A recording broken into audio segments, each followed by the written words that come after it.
Halo semuanya, selamat datang kembali di channel ini. Pada kesempatan kali ini, kita akan menyelami salah satu konsep fundamental dalam pemrograman, khususnya di Kotlin. Nah, yaitu tipe data array.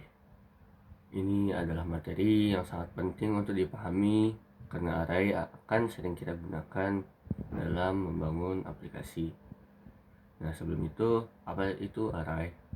Nah, jadi array itu secara sederhana adalah tipe data yang berisikan kumpulan data. Bayangkan Anda punya sebuah kotak besar, dan di dalam kotak itu Anda ingin menyimpan banyak benda. Nah, array itu seperti kotak itu, tapi dengan aturan tertentu. Aturan pentingnya di Kotlin mirip juga dengan Java. Array hanya dapat menampung data dengan tipe yang sama atau homogen. Artinya Anda membuat array untuk string, semua elemen di dalam harusnya string. Anda tidak bisa mencampurkan string dengan integer dalam satu array. Nah, ini berbeda dengan bahasa lain seperti JavaScript atau PHP yang kadang arraynya bisa menampung berbagai tipe data sekaligus. Nah, bagaimana cara kita membuat array di Kotlin?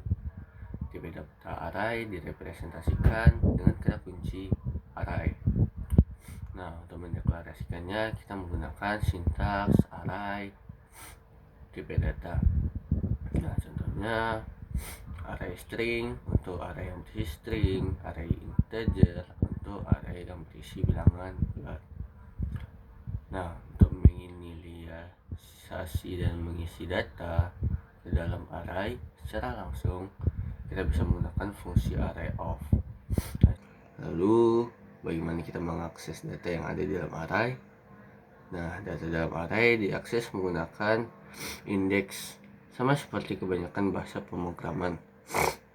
Indeks array di Kotlin selalu dimulai dari 0. Jadi untuk array Eko, Joko, Budi, nah Eko berada di 0, Joko berada di 1, dan Budi di 2. Indeks terakhir dari sebuah array selalu jumlah data min 1. Jika ada 3 data, indeks terakhir adalah 2. Operasi pada array. Nah, array memiliki beberapa operasi penting untuk berinteraksi dengan elemen-elemennya.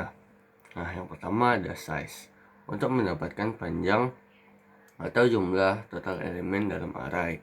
Misalkan nama siswa dot size. Nah, ini akan menghasilkan 3. Nah, yang kedua mengambil data atau get. Kita bisa menggunakan fungsi get index. Nah, contohnya nama siswa get 0 untuk mendapatkan Eko. Nah, atau yang lebih umum dan ringkas, menggunakan sintaks array index. Yang ketiga, mengubah data atau set. Nah, kita bisa menggunakan fungsi set index value, contohnya nama siswa set 0 Rudy. Nah, atau sintaks yang lebih ringkas. Penting untuk diingat, meskipun kita mendeklarasikan variabel array dengan val, yang berarti variabel itu tidak bisa diubah untuk menunjuk ke array lainnya. Nah, isi atau elemen di dalam array tetap dapat dimodifikasi seperti contoh tadi. Nama siswa yang awalnya Eko bisa kita ubah menjadi Rudy. Namun hati-hati pada saat mengakses atau mengubah data pada indeks di luar jangkauan. Misalnya indeks negatif atau lebih dari size min 1 akan menyebabkan runtime error yang disebut array index out of bound exception. Itulah. Array tentu saja tidak hanya terbatas pada tipe data string. Kita bisa membuat array untuk data lainnya seperti int, double, boolean, dan lain-lain. Nah, array yang kita buat dengan array of secara default tidak boleh berisi nilai 0 atau kosong. Nah, jika kita mencoba memasukkan 0, Kotlin akan langsung memberikan error. Selain itu, array memiliki keterbatasan ukuran bersifat tetap atau fix. Nah, setelah array dibuat, jumlah elemennya tidak dapat diubah, tidak dapat menambahi atau mengurangi. Tidak ada operasi langsung untuk menghapus data dari array. Mengubah nilai elemen menjadi nol juga tidak mengurangi ukuran array.